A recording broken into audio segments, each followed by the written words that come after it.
for it. Thank you for joining us for our Tough Talk, our second virtual Tough Talk ever, really. I was going to say during this crisis, during this pandemic, but it's our second talk ever. And I want to say thanks for being here. Thank you to everybody who signed up, who's watching online through Zoom, or who's dialed in. One of the great things about this technology, even though we can't get together in the same room and break bread together, we can break bread remotely. If we have a computer with a camera, we can call in. If we have a phone, we can call in on that. So this is really a wonderful moment. And we have over 100 people who have signed up, registered for this event. So you are in good company. You're in good company of folks around the state. In all of our branches where folks are signed up and logged in and taking part in this. Taking part in this because it's really something that we need to focus on. I was talking to my son, Dean, just yesterday, and we looked at the calendar and realized that it was March 13th, Friday the 13th, of course, that our team had a little help huddled around this kind of a virtual table, dialing in, and really had to take stock of what was happening with the pandemic really settling in around us. And our mission is taking care of people in their homes. We do social educational events like this, but a big part of what we do is connecting volunteers with our older neighbors to be able to go in and help people in the home. Little things like changing a light bulb, helping with a technology problem, hanging a picture or a shelf on a wall. All of those things we couldn't do when the crisis came on us, and it was March 13th that all of that settled in, and the world kind of took a turn, which makes this being October 14th, we are now a full 7 months into this experience. Actually now starting our 8th month. Everybody's experienced it differently, but for me, as of today, I'm starting month number 8. And when this all started, when we began back in March and April and May, it was easy to hunker down, to put your head down and run through it, and to not take the best care of ourselves, really. All of our schedules changed, our interactions, our activities, our routines were kind of upended. And that was fine for a while. For me, I didn't realize or didn't think through the long-term implications, and the fact that here we are 7+ months into this experience, and still kind of having the same disruptive things, the same situations of not being able to go to a gym or to the senior center or to walk with people that we know. So we wanted to, when we started talking about this Tough Talk, we wanted to do something that would address those things. How do we, when we're facing isolation, when we're in the midst of a pandemic still, how do we navigate that? How do we take care of ourselves? And so this is why this group came together. We've got some fantastic speakers. We want to keep this at a short clip so that people can stay engaged and stay involved and online, not have to hold the phone to your ear for too long. So I'm going to be quick about this, but I wanted to take a moment and see if our executive director, Hillary Lenz, is also a panelist right now. And if you wanted to say a word or two, Hillary, just to welcome everybody to this event.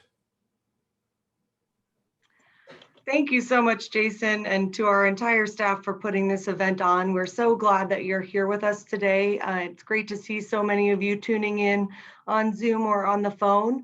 We're just so thankful that you're coming together with us, and we are looking for more ways to continue connecting like this in our amazing community. I've just been so impressed with the resilience of this community and of all of our volunteers, older members, and staff. So it's wonderful to see you on today to talk about such an important topic. I'm really excited to hear from our speakers, and I'm just so glad you could join us today, and hope you'll continue to tune in as we find more ways to connect in creative ways during this time as we're still dealing with restrictions. So thank you so much for being here, and I'll kick it back to Jason to get us started. Enjoy. Thank you, Hillary. That's another great benefit of doing this virtually. You have to look for the silver linings when you find them. Is we can communicate like this. We have speakers today. I'm in Loveland. We've got folks in Fort Collins and Evergreen and Denver, and we can bring everybody together around this virtual table. So it's kind of a neat thing. It's a new feature. Now, what I'd like to do is just give a real quick overview of what we're going to experience today, who we're going to see. And it's a really great lineup. I'm super excited, and I'm going to stop talking, but these are the folks who have agreed to be part of this. Ben Lotstein from the Colorado State University, Amanda Gregg, who is a former employee. She worked at A Little Help. Some of you will recognize the name and her voice, but she's on to take us through and to kind of model, to give us something tangible in terms of taking care of our mind and body. Allison Jakovsky from Sunshine Home Share will talk about how we might connect if we're living alone. And Amy Delpo from the Denver Public Library will round us out talking about different resources that the library systems offer to keep our minds sharp as we're going through this. So without further ado, I'm going to bring Ben onto the screen and just say how thankful we are, Ben, that you can be with us today. Ben serves as the Associate Director for the Aging Clinic on the Rockies at CSU, Director of the Senior Peer Counseling Program, and he's also now running the Caregiver Mentor Program at CSU's Healthy Aging Clinic. So I'm really excited, Ben, to hear what you have to say on the journey that you'll take us, and I'm going to turn it over to you. Okay, thanks so much, Jason. Let me ask you while we're both here, let me just start by confirming, can you hear me and see me clearly? Yes. Okay, sweet. Okay, I'll start my timer here. I saw on the agenda that I'm supposed to wrap up pretty quickly here, and that's okay. But I'm really happy to be with y'all. Today, I'm going to talk to you about a few different topics, and I was asked to keep this so that our folks who are calling over the phone can take part without missing anything. So I won't be relying on any visual aids. So the structure for what I'm going to discuss is, I'm going to begin by talking about what sort of things do we humans like? How do we like our lives to be and feel? What sort of circumstances lead us to feeling our best? And then the other side of that is, so the next piece is how do we like to cope when we're struggling, when we're not able to feel our best? That will lead us into why are these times that we're living in causing us to struggle as much as we are and need to try to cope. And then I'll wrap up with what are some things we can do to try to be our best selves. And that'll lead us nicely into the other speakers' talks. So to begin, oh, and I should say that I'm kind of leaning on a let's see. I'm leaning on a perspective that's going to be looking at how we evolved as humans over time, as I think right now it can be really helpful. So to start off, what do we like? We as humans, we love a feeling of balance, predictability, and comfort, as those all send our systems the message that we're safe. And we like to maintain this sense of security and control over safety. And really in the Western developed world, we're used to having that be a pretty constant thing. We're used to having the freedom to do what we want to do, whether that's spending time outside, which as I'm looking out the window, can't really do today, at least in Fort Collins, to attend clubs or social gatherings, to take part in our religious or spiritual groups that we might like to. And certainly spending time with friends and family. These are things that we are pretty used to having the availability of on a day-to-day basis. And I think while these enjoyable things are we all have access to for the most part, certainly older adults and folks who are retired, I think even more so than people who are working a full-time job, they can expect to have access to these things on an everyday basis, that they can go to their social events, connect with friends, be outside, do all that kind of stuff. And um, and those sort of day-to-day activities that we enjoy, those are the things that really help us maintain our baseline level of happiness and health. And so that leads me to my second piece is how do we like to cope when we struggle? So when things become hard, luckily they tend to become hard mostly in just one or two domains of our existence. So for instance, maybe my back hurts. So I'm gonna then go to the chiropractor or decide to stretch more.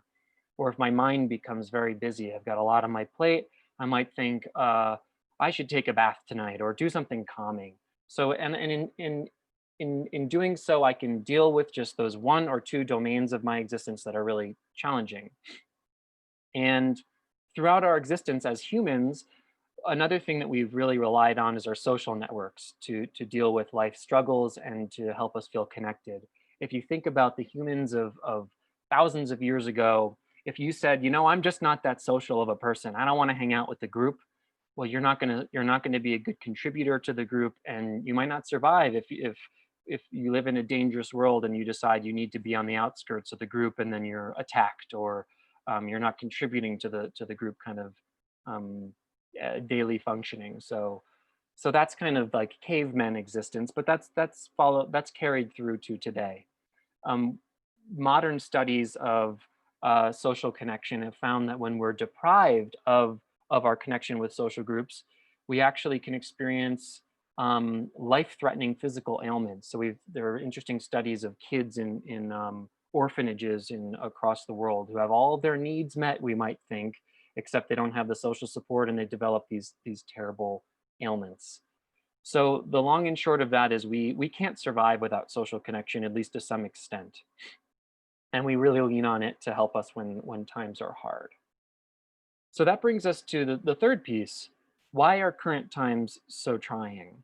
So compared to how humans have spent like 99.9% of our existence, even forgetting COVID, this COVID era, and just thinking of life a year ago or 6 months ago, we are living more isolated than we have ever been. So when going back to this piece I just spoke about, how we really use social connection to deal with life's hardships, you have to consider that our baseline level of ability to manage through hardships is already a bit compromised because we have fewer social ties than we used to even a few generations or maybe one generation ago. So an example of this, if we think back to the last pandemic, about 100 years ago, the flu pandemic, social connections were much more robust then. There was more often multi-generational housing. You could have your parents and your kids in the same home, and you could lean on each other and get through that hard time. You might know your neighbors better back then, be able to go to them for support. But nowadays, we don't have a lot of those things. We live in single family or a household without that multi-generational makeup.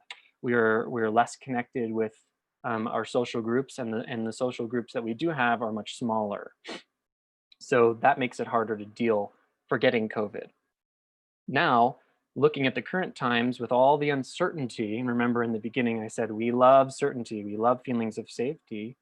We have a lot of uncertainty, a lot of messages coming through saying that life is less predictable, less safe. There's the COVID virus telling us that, you know, well, we see that all around us. That's some physical safety compromise, a possible compromise to our physical well-being. There's the wildfire smoke I just made reference to, which is really unsettling, and many of us use being outdoors in nature, especially here in Colorado, as a method of coping and being our best, and we can't do that. Um, and and the political scene that's going on that's very unsettling to many. Basically, because of the lack of peace and feeling like life is predictable in all of these areas, there's a lot of grief that we experience. Grief of just the loss that I can't actually go outside and go walk with my mom in the morning, or that folks can't see their grandkids. And then there's the grief of actual lost life. There's so many people who we're losing.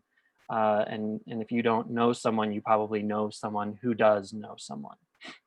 So that leads us to, how do we respond? How do our bodies and our emotions respond to all of this challenge? And My opinion, an opinion that's held by many, is that our emotions are all adaptive and they serve a purpose. So, for example, to switch from an emotional lens to a physical lens and how our body sends us messages, when you think of having a physical issue, like let's say your foot hurts, if you had some significant pain in your foot, you might say to yourself, well, I should stay off my foot for a couple days. And you're receiving that message, that'd be very adaptive. You'd be getting the message from your body that you need to heal, and you would give it time to heal in response. In the same way, our emotions send us signals about the importance of tending, or the need to tend to various struggles. So when you consider there are so many people nowadays who are less connected to their social groups, who are afraid of what the future brings, or maybe are ill right now, um, it makes sense that depression can set in when the whole nervous system is saying, hey, something is wrong here. We need to figure something out. So if you yourself or someone you know is feeling down, sad, unmotivated to do things that maybe you used to do with ease, that's so normal right now. We could say that that's a totally adaptive response to the current situation. Similarly, if you find yourself feeling anxious, um, worried about what might be on the horizon, that makes a lot of sense. Returning to the first point I made, we love predictability as humans. We love a feeling of safety. And when it seems like safety and unpredictability is around us, then our whole system goes on high alert. So you might be thinking, okay, so you're painting this doom and gloom sort of picture of what is, but what do I do about it? And that leads us to my last piece, the what can we do to be our best selves? And I'll keep this brief because the other speakers are going to speak more at length about this. But what we're learning from the scientific literature and from our work with clients and community partners is that in order to stay afloat, we really need to be trying new things, thinking outside the box in order to satisfy the needs that we used to meet much more easily, but in at least some cases are hard to meet right now. So for example, maybe 6 months ago, attending a virtual meeting with hundreds of people, or however many are together today from around the state to talk about issues like this would be completely unappealing. Or attending a social group via video conferencing might be off the table. But now, given the situation, if that's what we have access to, these are things that we really need to try to be open to ourselves and encourage our loved ones to consider in order to lean on our social connections to impart, as well as other ways of coping to have us be our best selves. So the other thing we need to do is think about ourselves from a holistic standpoint. We exist as people on a physical level and an emotional level, intellectual level, and spiritual level. And the other speakers are going to be talking about attending to these various aspects of our being. And I would encourage everybody as they go forward, if you're feeling a little bit down, to try to think about what are some ways you could think outside the box to get in touch with your social network, to attend to the various aspects of your being, even though those ways of coping might look different than they used to. But the fact is, our times look so different that it makes sense that we would respond quite differently. So to recap really briefly, what do we like as people? We like safety, comfort, predictability. How do we cope when those things aren't there? We lean on our social networks. We lean on our self-care routines. And why are the current times so trying? They're so trying because our social networks are, even without the virus, are limited compared to how they used to be. And our ability to cope by doing lots of things in life has been reduced because of just all the limitations that surround us. So what can we do to be our best selves? We can think outside the box. We can try to be creative. We can lean on our social networks and think of ourselves from this holistic standpoint. And the other speakers are going to talk about just that, attending to our physical and emotional selves, combating loneliness by various methods, and keeping our minds active.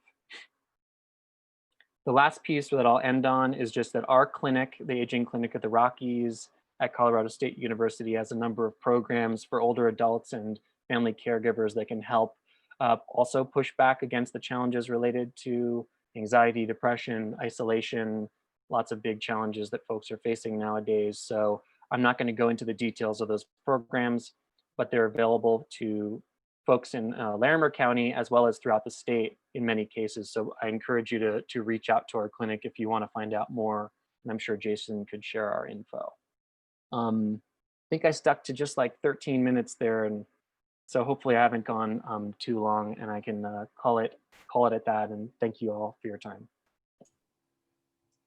Thank you, Ben. That was a fantastic intro, and I really appreciated that. And yeah, the Center for Healthy Aging, the Aging Clinic of the Rockies, we do have information on that. I know our folks up here in Northern Colorado got a mailing of some of the programs that are offered, and we'll also, I'll mention in the next week or so, in the next few days, in any case, we're going to send out a mailing to folks that attended here and to all of our members at A Little Help with kind of a one-page synopsis of what people have talked about today. Perfect. We will definitely be sending out other information. Awesome. Thanks, Jason. Thanks so much. I appreciate that. And as we were sitting, I've got to say I work with the most wonderful staff anywhere that I've experienced anyway. And as we were sitting talking about putting this event together and how do we really, what are some of the best ways to, to really make this tangible, to make this experience something that we can walk away from, having done something and having learned something, having kind of normalized something, as Ben was saying, bringing some stability, some kind of safety mechanism in the midst of everything that's going on. And one thing that we quickly settled in on was to do some kind of experiential pieces, to have somebody come in and lead us in an exercise so that if we've not done this before on the phone or online by video, that it's not a foreign concept or as foreign of an idea. So our next speaker I'm going to invite onto the screen is Amanda Gregg. I mentioned that Amanda had worked for A Little Help for many years.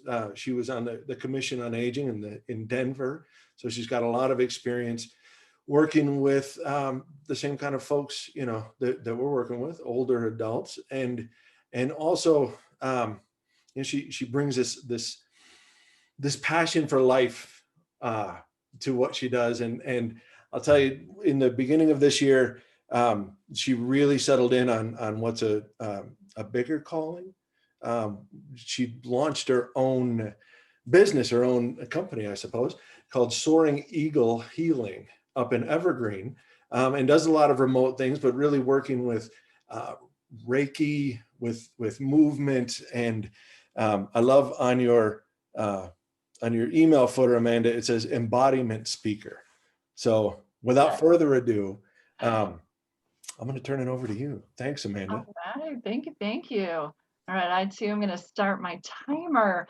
Well, so glad to be here with you all, and I want to applaud the staff of A Little Help, as I know each and every one of them, and say that this is such an awesome opportunity and so needed. I hope you all enjoyed what Ben had to say. I definitely love that, and such a great setup for what we're going to do in my portion is really experiential, like Jason said, really a time that we get to practice some of these things that can help us throughout the day, and we can turn to as a opportunity just to take a moment to find that calm, take a moment to connect with our body. So like Jason said, I'm Amanda Gregg, and I am the owner of Soaring Eagle Healing. And through this business, what I have come to is the combination of energy, mindfulness, and movement, and how that creates an opportunity to move through procrastination, through stress, and really helping people be the best version of themselves as they do that work. So today we're going to be going and doing just a little bit of this, and I love doing this. I've done this for Senior Planet as well, or Senior Oats, if any of you are familiar with that organization with technology for older adults. And at the beginning of their meetings, we do just what we're going to do today. And I love it at the beginning of the meetings because it brings you into a different place to also listen to the other presenters. So I think it'll be a great way to set up and be able to do that. Now, those of you that are on your computer, I'm sure that you can hear me just great and your hands are free. Those of you that are on your phones also, I don't know if speaker's working for you, but if you can have your hands free, that's great. But if you do need to hold that phone up to your ear, all of this is going to work with that. So don't worry about that, and we will have some fun. So let's get started. So what we're really going to do is we are going to come into a place where we are going to begin closing our eyes. And this first portion is really some of that meditation. And I think that there is a thought that people have about what meditation should look like. And so what I'm going to be showing you today is that it can look like anything. It can look like 2 minutes. It can look like 5 minutes. It can look like a walking meditation. It can look like so many things, and it doesn't have to look specific, or there doesn't have to be a specific time connected to that as you are doing it. So what we're going to do here, and just follow along with me as best you can and as you're comfortable, is start to just close our eyes. So just bring yourself closing your eyes into your space.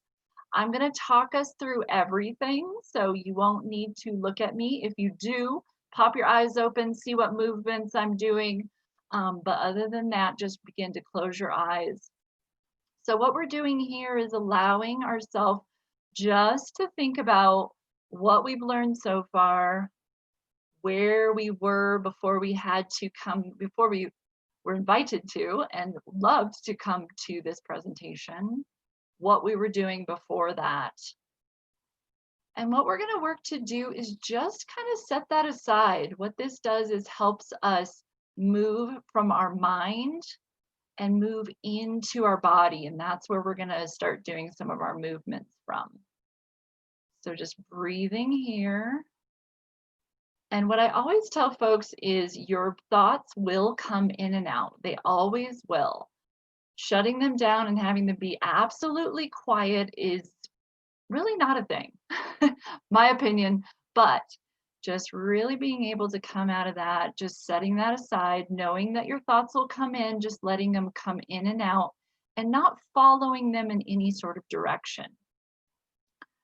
So what I like to have folks do at the beginning here is just really bring now your awareness to your heart space.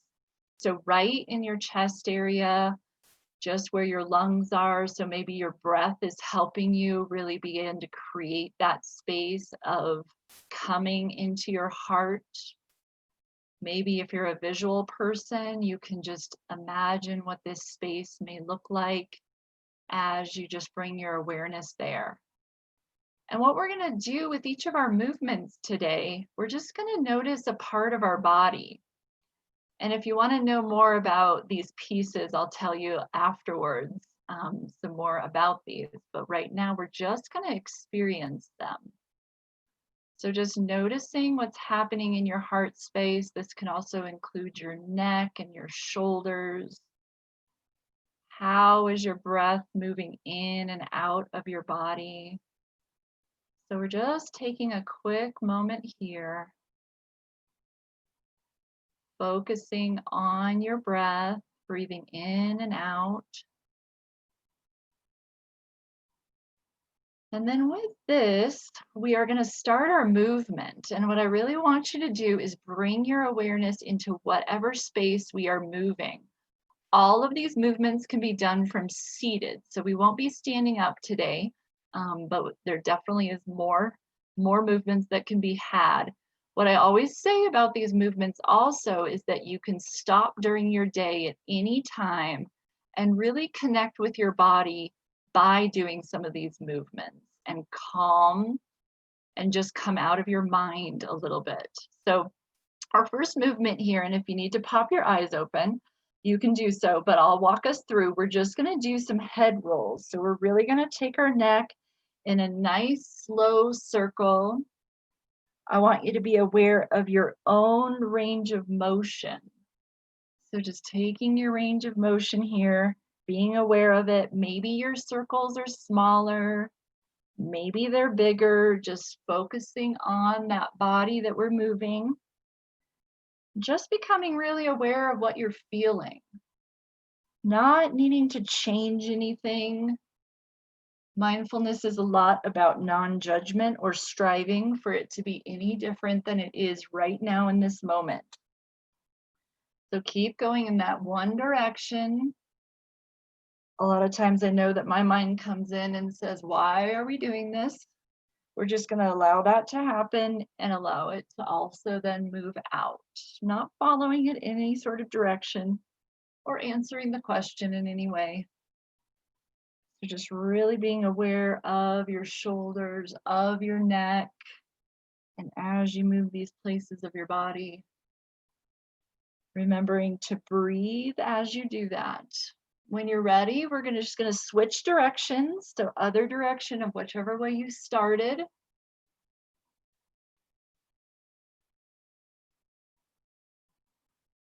Again, breathing. Maybe you're feeling your shoulders just relax down just a little bit from where they started.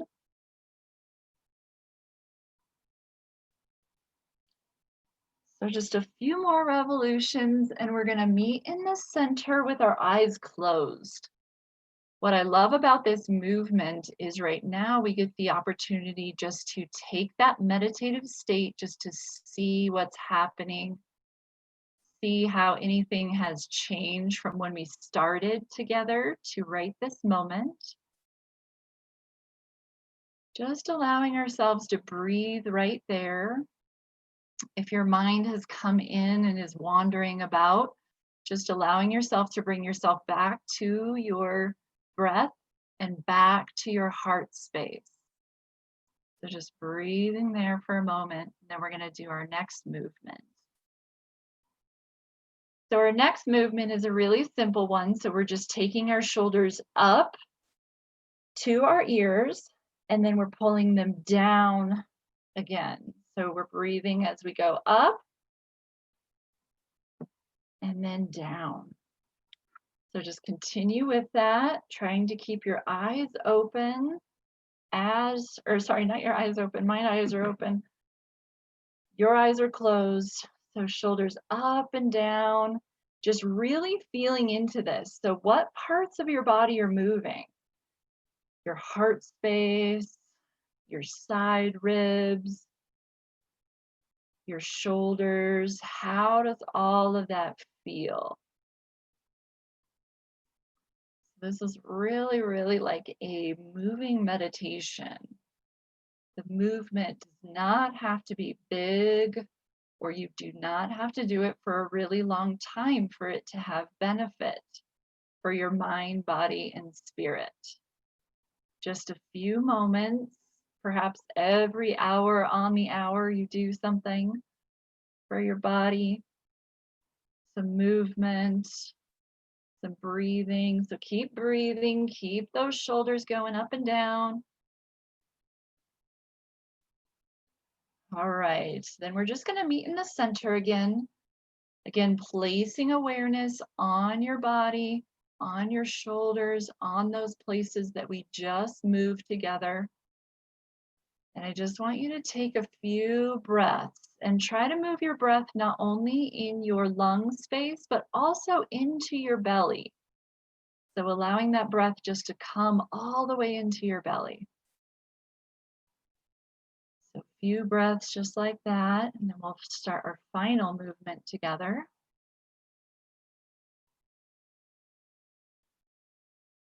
All right, so our final movement, we're going to take one of our arms up over our head, and we're going to stretch our side body. So I'm just going to show you with those that can see, just stretching this side body here. Maybe your range of motion is here, it doesn't matter. You listen to your body and determine where the best spot is for you to stretch. So we're going to take 2 breaths in this space. So you're really expanding those side ribs. So 1 breath. Keeping your eyes closed. And then another breath. And then as you might be thinking, we're going to go to the other side. So taking that in your range of motion again. And as you find that stretching point, we're going to take 2 breaths. They're nice and easy. One more. All right, just bringing your head down. We're going to meet in the center again. Eyes still closed as we just close out this time together. And we listen to the rest of the panelists on this beautiful panel that was created for you today. This opportunity to listen to different viewpoints, different perspectives, get some experiential ideas. So bringing yourself back into your heart space. And what I want you to do for the rest of the call today is set an intention. What is your intention for the rest of the call today? Mine is to be open and willing to listen to new ideas, to learn new things. What is yours? So what we're going to do just before we open our eyes, we're going to take 3 cleansing breaths. So in through the nose and out through the mouth. So that's 1. We're going to do another just like that.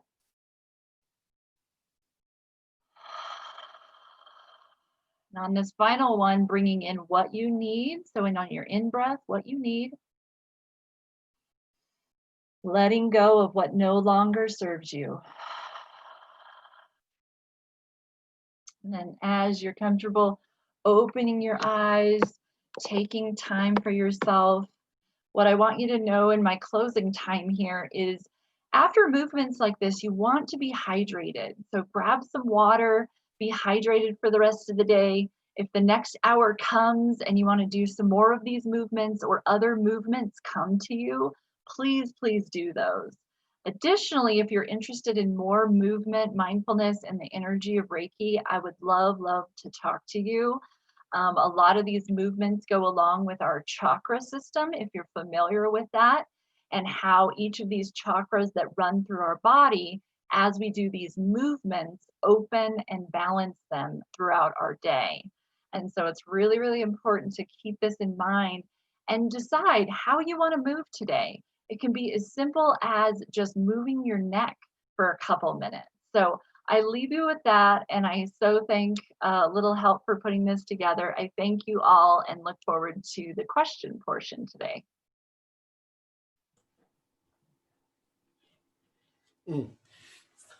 Thank you. I'm staying hydrated and moving my neck. So thank you, Amanda. This is wonderful. And it's wonderful to see you again. Yes, thank you, Jason. For a lot of folks on the line, is probably feeling the same way. So thanks for that. And you mentioned the question section. So I want to mention again, first, thanks to everybody who's dialed in on the phone and who's logged in. If you're logged in either on Facebook, we're live on the Facebook Live, or if you're on Zoom, there's a chat box. Feel free at the end of the session, when each of our 4 panelists has gone through, we'll then take some of those questions out of the chat boxes and ask the panelists at that time. So if anything is jumping to mind, if there's anything you'd like to know, within reason, put it in that chat and we'll pull that out at the end. So thanks again, Amanda. Our next speaker is the executive director of Sunshine Home Share, which is a program in Denver. This is Allison Jakovsky. Without further ado, I'm going to turn it over to you, Allison. Hi there. Thank you, Jason, so much. I was hoping you could share my screen that I sent your way, though I know a lot of you are on the call, on the phone. So thank you, Amanda. You got me really relaxed for my presentation today, and centered. And I wanted to talk about our program today that is called Home Sharing. And when Ben was really talking about needing to think outside of the box, home sharing is really an idea that is thinking about aging in place and earning income and accessing supportive services a little bit differently. So when we talk about the idea of home sharing, what we are talking about is the idea that we have people who reach out to us and they have space in their homes. So they're calling us and they're saying, my property taxes have gotten so expensive, I'm struggling to make ends meet, or my kids are all grown and I'm sitting with this empty space and I would really love someone that wants to have meals or go for walks. And so it is this idea that you have space in your home. And then on the other side, we have all of these people that are calling us and they're saying, I'm trying to rent a 1-bedroom apartment in the Denver metro area, but it's $14.85 and I just cannot afford a 1-bedroom anymore. Or I am trying to get into that senior building that has low income apartments and it's a 2-year wait list when I call. And so we are looking at people that have space in their homes and people who are looking for affordable housing. And how do we slowly, safely, and thoughtfully bring people together to make a good match? And it's really interesting when Jason was talking about everything shutting down, right? And closing for the lockdown during all of this. Our organization shut down and we did a lot of checking with people via phone and making sure everything was okay. And so then in mid-May, everything, was opening back up and we opened our doors again. And, as an organization and a team, we were going, who in the world is going to share their home during this coronavirus, right? Who is going to call us? What's it going to look like? And what our experience has been is that we are really, really, really busy. We just made a new match with a homeowner who is 100 years old. And so what that has told us as an organization is that those feelings of loneliness and isolation and those feelings of not being able to get where you need to go, or having someone in your home who wants to have a meal, or someone who will shovel your snow or mow your grass, that really that loneliness and isolation is much deeper and much more significant than the fear of getting sick. That is what we are seeing as an organization. And so for the purposes of our program, again, this is home sharing that is done with safety in mind, and our social work staff are supporting the matching process. And so when you are entering into our program, you are going through a comprehensive process that is really about making what we call a goodness of fit match. And so really looking at those deal breakers. How do you feel about smoking and pets and guests and location and what you can pay, and how do you help people come together and make a really goodness of fit match. Some of the things that we, really recognize in our program is that this is not fast and it is not a process that you can do quickly. And so when people are calling us and they're saying, I'm going to lose my housing in a couple of weeks, or someone's being discharged from a rehab center and the rehab center is saying they really shouldn't go home to a house by themselves. One of the things that we know as an organization is that getting to a goodness of fit match really takes time. part of the program that is really, really important is that once we do the social work intake and we get to know who you are and what's important to you and what are your values and what are the things that you're looking for in a home sharing match, our staff are then there to when the people come together and meet. So they are supporting the introduction process and helping people get to know each other and interview each other. And we're pulling background checks and we're checking references. And then the people kind of go out on their own and they meet and they bring in their family and they bring in someone that knows them or a neighbor, and they spend time getting to know each other. And then they go into part of our process that we call the trial match.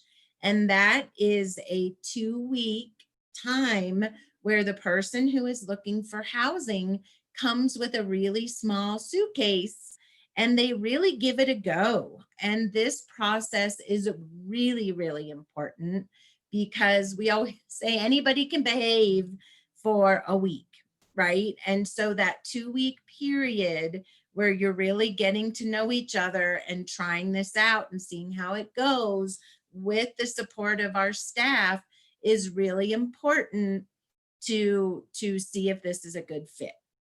If the 2 weeks seems to be going really well and people decide to move into a match, then our social work team comes out, our social worker comes out, and they do what's called the living together contract. And this is really important and usually can take up to a good couple of hours because that's where all of those ins and outs and service exchange and all of those things are all talked about. What time does it have to be quiet? When does the rent get paid? What does that service exchange really look like? How many times a week are you really going to have dinner? How many rides to the doctor is the person going to provide?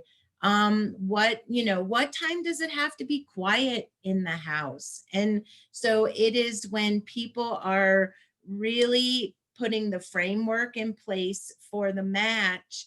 And then after they finish the living together contract, then they move in. And so one of the things after they move in is that as an organization, and one of the interesting things that we have really seen with COVID is that, matches came in, the person was going to work, the other person was at home. All of a sudden, everything's changed, right? And now the person is working at home. And so, our staff have really had to come in and support our matches to maybe redo the living together contract or change what that looks like. And so it has become even more crucial to have that staff support in the process. And then as an organization, we go out every quarter and we just make sure everything's going okay. And, we have matches that we call easier matches. And those are the matches where the person is calling us. Maybe they're younger, they just retired, and they're like, I could just use some money, right? And what a waste for me to have all this space and my kids are all grown. I'm an empty nester and I could just use that money. And a lot of our home providers call that their fun money, right? That's the extra money they're earning. And typically those rents are a little bit higher. In the matches that we see where maybe we have seniors that are in their early 90s, maybe there's more health or there's more service exchange. One of the things that we're looking for when we go out on the quarterly check-in is just making sure that nothing has changed, or just making sure that the person that moved in isn't doing more now because there's been a change in health. And so it's really important in a home sharing match that the process always feel really equitable. what you're paying in rent and the service that's being exchanged feels balanced. The other thing that we have really learned through our program process is that it doesn't matter how great the space, it doesn't matter how affordable the rent, it doesn't matter how fabulous the location. The relationship between the two people is the most important part in a home sharing match. And so the biggest piece that we are always working towards, and that is even more crucial now that we have, people that are more isolated, is that people are really enjoying being housemates. So that's kind of the nuts and bolts of home sharing. I'm going to turn it over to Amy, who is with the Denver Public Library, and she is just going to give you a plethora of other wonderful options that are available right now as we're more isolated at home.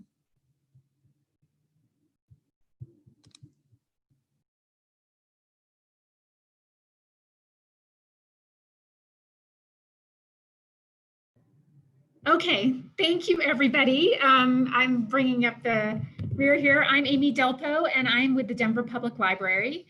And I am in charge of all the services we do for older adults. And we define older adult as 50 plus. So I always say there are a lot of people who are older and they don't even know it. We also do things for adults, for people who are younger than that. But mostly I'm going to talk to you about our older adult services today.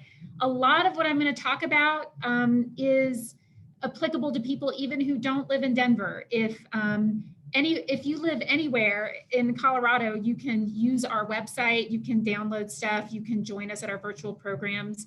And also almost all the libraries in Colorado are doing very similar things that we're doing. So I'm just gonna, I know we have people on the phone, we have people on the web. I'm gonna quickly share my screen, but don't worry, if you're on the phone, you will not miss out on anything. My big message is the library is still open and it's still here for everybody, and it's still a great place to both have an active mind and to connect with people in your community so that you don't feel isolated and alone. Everything I'm going to talk about, if you have internet access, you can go to our website at denverlibrary.org/older adults. You'll find activities there and all sorts of things to do. But I'm going to quickly kind of go through some of the stuff we have going on specifically for you all. We are we view older adults, we have a positive aging approach. We know that older adults are looking for intellectual challenges, for lifelong learning, connection, meaning, adventure, but we also recognize there are some challenges people are facing, and we try to help you with those as well. So we really try and do the whole continuum of what maybe your wants and needs might be. We closed our buildings in March, but we still have a lot going on for you. I'll talk a little bit more in a second. We have programs on Zoom. We also have programs that are 100% telephone based that you can phone into. We have something called Litline, which is a program where you can literally call a number and have a story or an essay or a poem read to you in both English and Spanish. We have a postcard program where library staff members are writing postcards and have pen pals with older adults. You can pick up books, materials, videos, audios at curbside, or you can have them delivered to your home by a staff member if you sign up for home delivery. We have a phone line where you can just call and get any question answered. We also have phone text support where you can call and get any question answered. So there is a lot going on. The phone line is 720-865-1111. And so for anything I'm saying today, if you want more information, you can call that number. That's 720-865-1111. So I'm going to now talk a little bit about some of the virtual programs we have. Every week on Tuesdays, we have a program called Virtual Memory Cafe. And it is a fun social group where we get together. We have art, we sing, we have guest speakers. It's called a memory cafe because it's memory friendly if people have some age-related memory loss, but certainly you don't have to have memory loss to join us. Just yesterday for Hispanic Heritage Month, we had Museo de las Americas came and demonstrated some musical instruments. Last week, we had the Denver Art Museum come. The week before, we had the Denver Botanic Gardens. And one thing that's been really amazing about this program is people have met over Zoom and only over Zoom, but they have really connected and become friends. It is a great community. Everybody is really supportive to each other. We laugh, we are empathetic with each other. It's just a really beautiful program. It's once a week, Tuesdays at 1:30. And you can always either call that number that I said, 720-865-1111. You can email me, or you can go to our website to find out how to log into Virtual Memory Cafe. We are also doing, and this is a shout out to Amanda. I loved her mindfulness presentation today. The importance of mindfulness and meditation is really can't be overstated, especially in dealing with what we're going through right now. And so we offer a free weekly mindfulness and meditation drop-in class every Friday.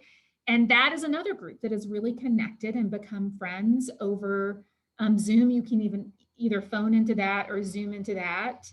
And I've had several people tell me that it has the mindfulness techniques have really helped them cope with the isolation, the stress of what we're going through right now. So I hope that if this is something that you find interesting, you'll join us for that.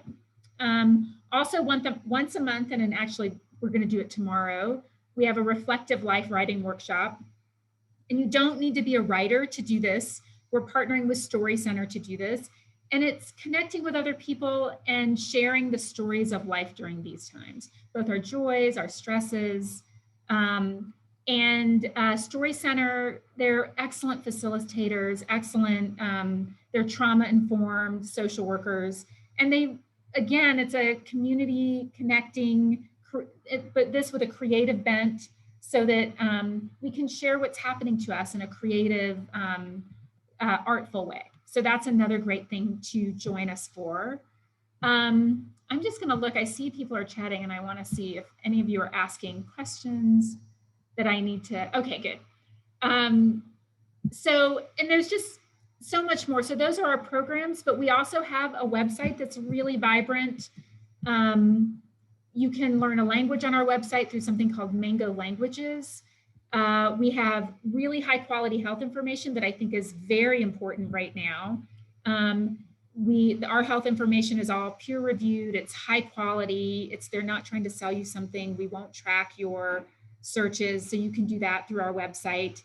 And since I just mentioned that, I also wanted to say we're partnering with CU Anschutz, and actually also CSU later this month and next month to do a mental health and wellness series for older adults. So that will be something that you can find on our website. You can use consumer reports for free through our website.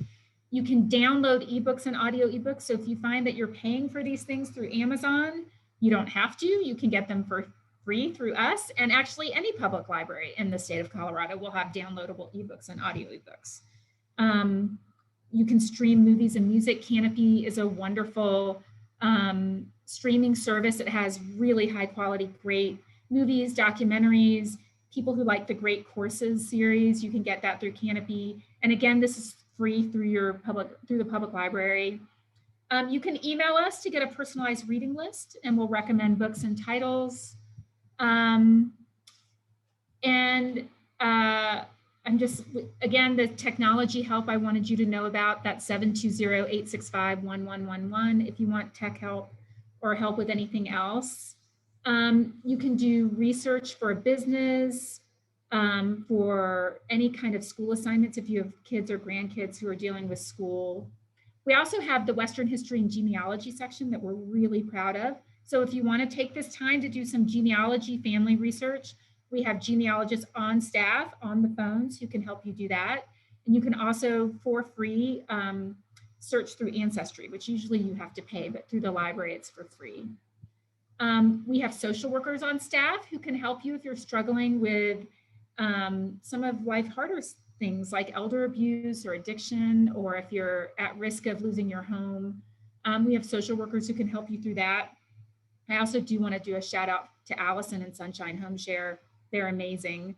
And they do a great job with dealing with home issues as well. And so much more. So I see we're at one, so I want to stop. But I'm hopeful that a little help will send my contact information out to everybody.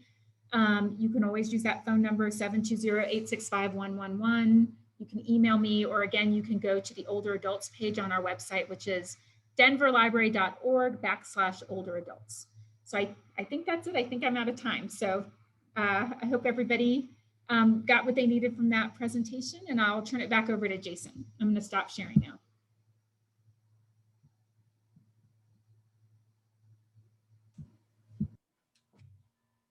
Good. Oh, thank you, Amy. That was a fantastic amount of information. This has been a wonderful day. I think every one of our panelists.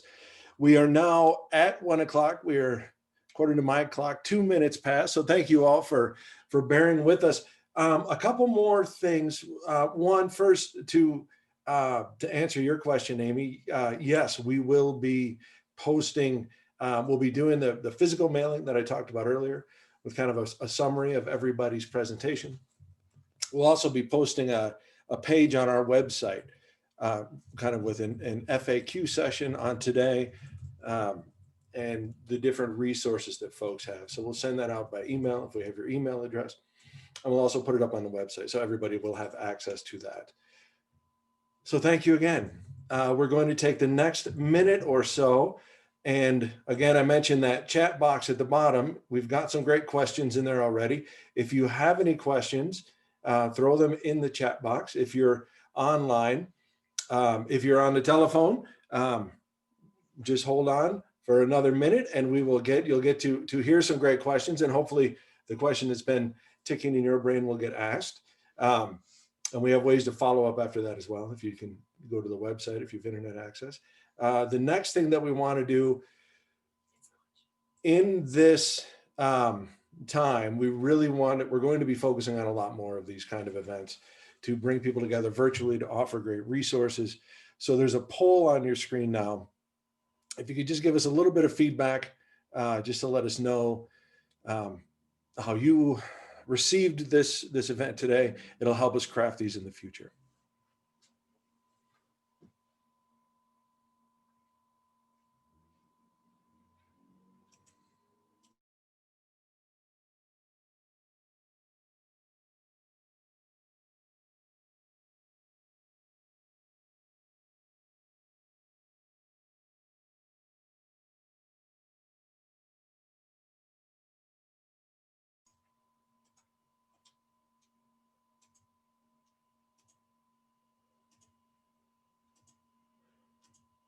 And I'm just watching. If you notice, I'm looking over here is a monitor where the results are popping up. So we're still having some responses come in. Thank you for that. It really helps us build this program out in the future. And we'll just take another few moments on there if you're going through the questions. While that's happening, we're going to bring the panelists back. Ben unfortunately had to go in. He is meeting with somebody as a client at 1 o'clock. So he had to check out a little early. So if you have questions for Ben, again, put them in the chat, send them by email, and we can put those up on the FAQ page as well that's going up on the website. So thanks for that. I think we're good. Yes. So we're closing the poll now.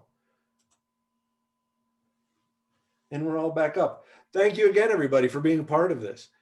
We did get some really great questions, and I'm just going to throw them out. So we'll start with Allison.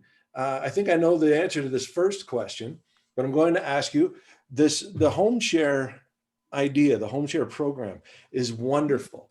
Are there resources similar to your program in Denver say up here in northern Colorado or out in around Aspen, Glenwood, up in the Roaring Fork Valley?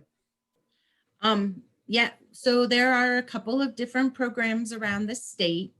Fort Collins actually has a program that is up and running. It is through an organization called Neighbor to Neighbor. It's very similar in the way that they operate, like our program, where it really is about helping support aging in place. So you can certainly reach out to Neighbor to Neighbor. We are in a pilot project in Colorado Springs. Really? So we actually have a program that is up and running in the Springs. And then Sunshine serves the entire metro area. So Jeffco, Adams, Arapahoe, Broomfield. We are not in Boulder County yet right now. And those are all of the programs that at this time are active social work model home share programs. There are some online platforms that are out there that they're just a database and people put in their home. You can put what you're looking for. A computer spits out, possibilities. And there are thousands of people that are using those databases. So it is an option, but it doesn't give you the support of social workers helping you with your process and making it safe. Right. Right. And that's a really big step. And I know that you mentioned you named it as the social work model. And that I know from talking with the folks up here at Neighbor to Neighbor, that is really critical. Thank you for putting that together. We got another comment that just popped in the chat box asking about the age demographics. There's do both participants or either of the participants have to have a certain age criteria? Oh, for us. Correct. So the homeowner has to be over 55. The home seeker just has to be over 21. 21. We have had people apply that are like single moms. We haven't made a match yet with a single mom, but we want to. So for our program, because really the lens that we're doing this from is how do we help seniors to age in place? And so we do require that our homeowners are over 55. Great. And I know that's the same up here. Mm-hmm. Neighbor to Neighbor as well. So thanks for that. Amy, we're going to jump down to you. There were a couple of questions about other libraries, other library districts having similar resources. And I know Hillary just threw some links to the Pitkin County Library, to the Poudre Library District, which is up here. But can you speak about that for a second? And also, second question that kind of tags on there is, if you happen to live here in Berthoud or Johnstown or Loveland, can you dial in or take advantage of the resources through the Denver Public Library? Absolutely. So a couple of things. First of all, anyone can join our virtual programs from anywhere. I actually had somebody from California come to one of my programs. So we welcome everybody. So no matter where you are in the state, if you want to join one of our virtual programs, please do join us. We're the Denver Public Library, but all public libraries, we're interested in serving everybody. And so please don't let that keep you away.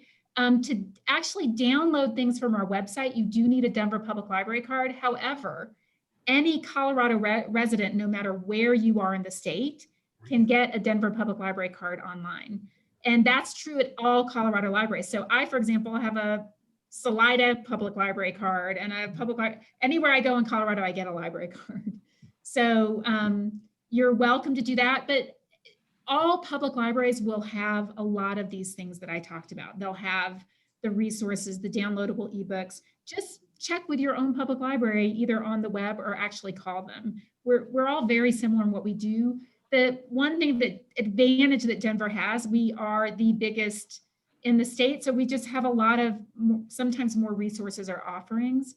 But, for example, Jefferson County Public Library is doing a great job with things like telephone-based programming, and different libraries will have different strengths. So it's worth exploring your local public library, and just seeing what's out there and what works for you. But I do want to just really put out the welcome mat to everyone, whether you're in Denver or not. Wonderful. Thanks for that. And that's an incredible tidbit of information that I didn't realize at all, that you could get a membership in different public libraries without being a resident of that area. So that's wonderful. And it's one of those things, if you do downloadable ebooks, which I do, if like the book I'm looking for is checked out from Denver, I'll look at all the other libraries that I have cards from, if I can get it that way. So, it's we all work together, and we all support and help each other to serve the people of Colorado. So it's an acceptable thing to do. That's wonderful. And that kind of touches on a question that just popped in. Is there a statewide book borrowing system? And not really, but and now during COVID, it's even more complicated with getting books and returning them. There was a time pre-COVID, and I don't know if this is the case now. For example, if you checked out a book from the Salida Public Library when you were there for vacation and then came back to Denver, you could actually return it in Denver and we would ship it back. But I don't know that that's the case now. There is, however, one thing I do want to mention for people who are vision impaired, there is the Colorado Talking Book Library through the state library. It's paid for with your state dollars. It's completely free. And if you call them, they will send you a reader. They will send you the books. It's a wonderful service, and that is statewide. So if you have any vision impairment at all, I highly recommend the Colorado Talking Book Library. And there's also the Information Audio Network. They're a nonprofit that does, they're amazing. And they also have tons of readers that are reading books online. They'll read people's magazines. Yes, very similar. And bilingual. Yeah, they're a great resource. That's fantastic. And we'll share those resources too. Afterwards. Amanda, I'm going to jump up to you and ask about other resources. This was great to get a time to walk through. And I know we can always go to Soaring Eagle. Is it soaringeagle.com? So Jason, really quick before Amanda starts, I'm sorry, Amanda, I actually have to go as well. I have a meeting. But please, if you give my information, email me. I'm happy to respond or call. Thank you so much for this opportunity to Jason and your team. Oh, thank you. Thank you for being Sorry, Amanda. No worries. I couldn't come off mute, so it was okay. Okay, bye everybody. Have a great day. Thank you. And it's wonderful how things work together. So now that you are unmuted, Amanda, are there resources, you can give your website, and are there other tools or online kind of pieces that you'd recommend for folks? Absolutely, Jason. So I put my email or my website in the chat over here. So it's soaringeaglehealingco.com. So I saw a few of you have already signed up for my newsletter, so thanks for that. And with that, I do a weekly newsletter where I give some different resources and different videos that I've created, but other things that are out there also that I love to just poke through maybe in the evenings or when I just need that little bit of time is so many YouTube videos. If you're looking specifically for calm, or you want to work within one of the chakras, or whatever it may be, you can find a plethora of videos that will walk you through that as well. And also, I think there's some podcasts and some really neat podcasts to listen to out there. So if you're into kind of that technology side of it, really great place to start. And then I also think, playing off of what Amy was talking about with the book borrowing and those type of things, I love to read. So I'm always reading a new book and sharing the tools that are in them. So many different ones that you can read in the different areas that you're interested in, and just go a little bit deeper into that. So maybe that's an area of reading you want to focus on. So those are some of the ideas that I have, Jason. That's fantastic. Thank you. Yeah, and everything comes full circle. If you're looking for a resource here, you can find it at the library. You can do that. So I want to say thank you to everybody. I know we've gone a few minutes over. But a lot of folks have stuck around and stuck with us, and thank you for that. It's been a wonderful experience. We will be following up with a letter with emails and some resources online as well. So if you have any questions, reach out. I'm Jason at alittlehelp.org on the email. Our phone number, we've phone numbers across the state. Up here in Northern Colorado, you can get through. It's 970-412-9396. If you have a question, give a call. We can provide answers. That's what we do. So thank you for attending, and we will talk soon.